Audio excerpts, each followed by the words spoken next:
nag-uumapaw sa galak ang aming munisipyo, lungsod ng Pasaan. At ito'y may malaking maitutulong para mabigyan ng lunas ang isa sa mga problema na aming kinakaharap itong during emergency situations na ang ating mga pasyente na nagkakasakit na kailangang itakbo sa mga primary hospitals dito sa siyudad ng Cagayan de Oro City ay kailangan mag-travel in a fast and convenient way.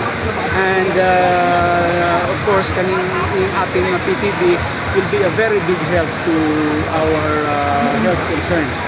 Sir, Delivery of the basic health services to our constituents. sir, just to reiterate, this is the first time na nakareceive po ang municipality ninyo ng ganitong PTV.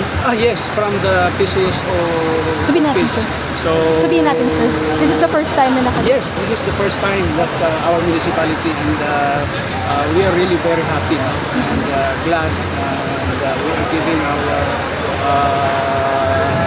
full thanks and gratefulness to the Office of the President and the Philippine Charity Sweepstakes Office. Sir, what's your thoughts, sir, na this time